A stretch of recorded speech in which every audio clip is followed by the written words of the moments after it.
Hey, so I'm sitting here with two phones that don't seem like they have a lot in common, the iPhone 7 Plus, the LG V20. But they actually do have one big thing in common, and that is they both have two cameras on the back. But they actually use the two cameras very differently, which is kind of an interesting thing because a lot of phones now are starting to come out with two cameras, and LG and Apple have two of the best uses of those two cameras. So let's take a look at how they use them differently. So first we're going to start with the two cameras on the iPhone 7 Plus.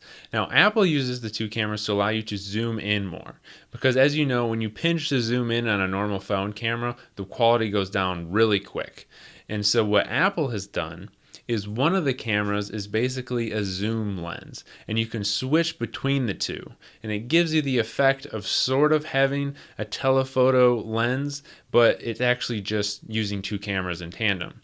So when you open the iPhone camera app, there's a little circle with 1x in the middle, and that means that you're on the normal camera. But when you tap it, it switches to 2x, and now you've switched over to the zoomed in camera, and you can see the difference really easily by switching between them.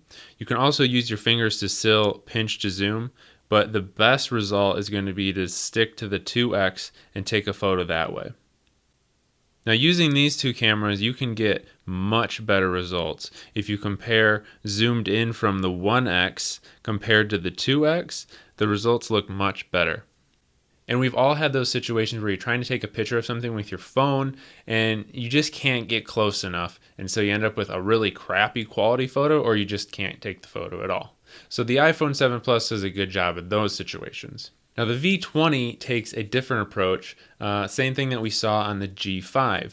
So the normal camera is basically just like any other camera you would see on a phone, but on the top there's these little tree icons, and if you switch to the three trees, it's a wide angle lens, and this allows you to get more in the photo than you normally would. And so you can switch between the two on the fly just like you can with the iPhone.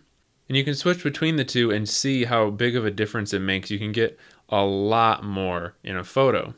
Now the wide angle lens comes in handy when maybe you're taking a picture of a large group of people, a big landscape photo, things like that where you just can't get enough in the frame with a regular camera. And so the V20 is really good for that. So both of these cameras, they set out to solve two different problems. One, when you can't zoom in enough, and two, when you can't get enough in the photo. And they both solve these problems, so you can't really say one is better than the other. It really depends on what situation you find yourself in the most. Do you feel like you're constantly zooming in on that camera and you're trying to get stuff from far away? Or do you feel like you're trying to pull back and trying to get more in a photo?